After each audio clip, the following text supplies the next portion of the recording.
Hello everyone. So there has been a lot of talk lately about Windows K2, with some calling it a new version of Windows, but what's actually happening under the hood is much more interesting. Microsoft is currently testing a new low latency profile feature hidden inside of the latest insider builds, like on build 26300.8376. But one thing to point out is that this is not a new operating system. It is part of an internal roadmap known as Windows K2, aimed to make Windows 11 feel snappy and faster. In this video, I'm going to talk about exactly what it does, how I did enable it on my computer to give you a side-by-side comparison with a device that doesn't have the feature enabled. And I am going to touch on what Microsoft is saying because this implementation has also sparked some mixed reactions among users.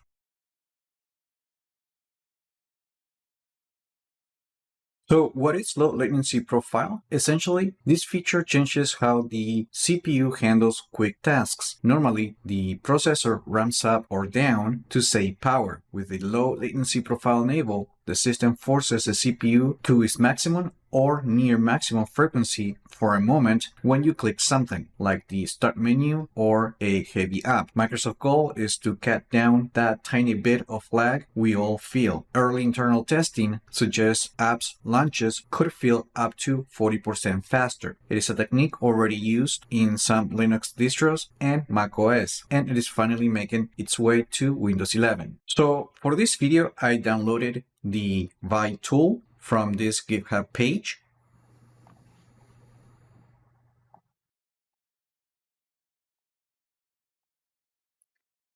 Then I extracted the files.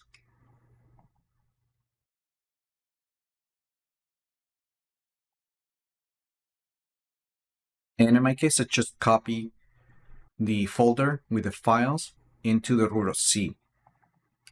And you can see that I have it already right here. So then I just open Command Prompt as an administrator. And from the directory where I extracted the Vi tool, I use this command with these codes to enable two different flags, including the low latency profile and the low latency profile for application launch.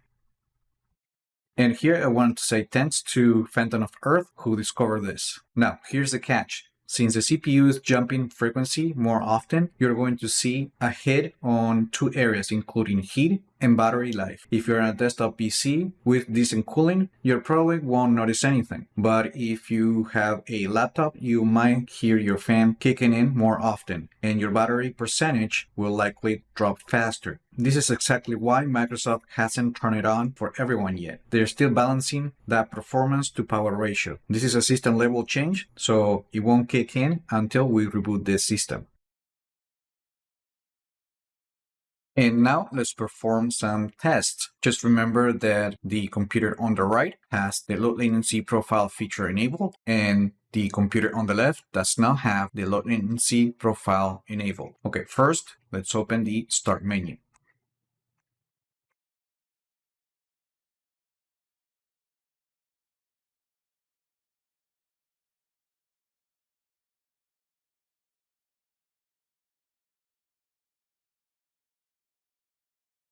Okay, now let's right-click the Start button to open the Power User menu.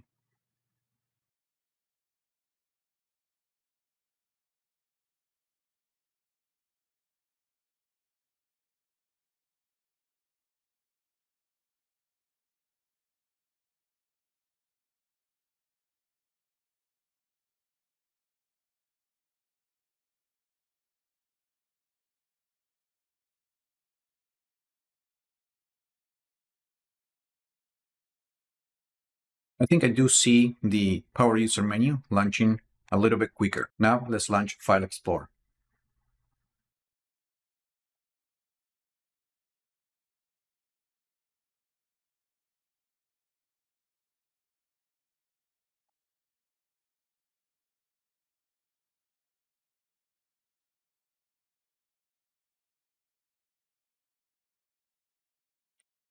As you can see, File Explorer launches a lot faster on the one that has the CPU boost feature enabled. Now let's open the Settings app.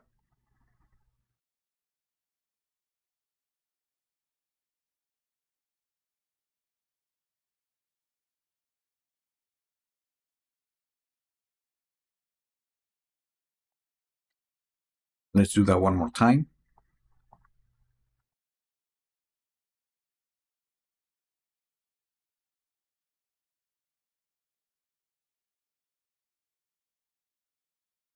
Now, I do see the difference on launching the Settings app on the device that has the low latency profile enabled. And now let's open the new version of Outlook on Windows.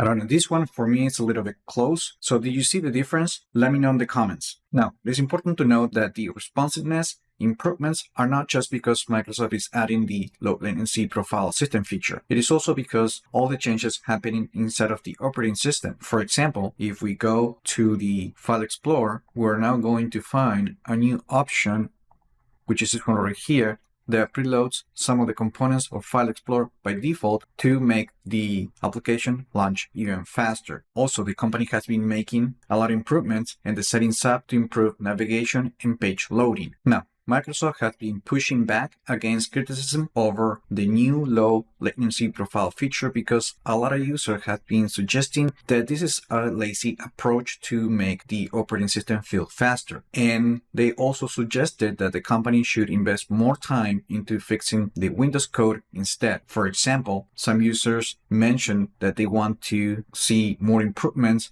on Windows Search, File Explorer, and the Start menu feeling sluggish. Microsoft VP Scott Hanselman defended this approach on X, arguing that modern operating systems, including Apple's macOS and Linux distributions, already use the same technique. In the post, Scott simply said, "Apple does this, and you'll love it." Hanselman wrote in a response to a critic questioning why the operating system needs to temporarily push processor clock higher just to improve the responsiveness. In the same thread, Scott also added that all the operating systems do this, including macOS and Linux, and it is not cheating. This is how modern operating system makes apps feel fast. They temporarily boost the CPU speed to prioritize interactive tasks to reduce latency. At the end, this has been a standard practice for years on desktops, phones, and gaming devices. What's changed is that Microsoft is openly naming and discussing the optimizations instead of quietly shipping it in the background. But what do you think? Let me know in the comments. Also, like the video, share it, subscribe to the channel if you haven't done that yet, and I just hope this video was informative for you, and I would like to thank you for viewing.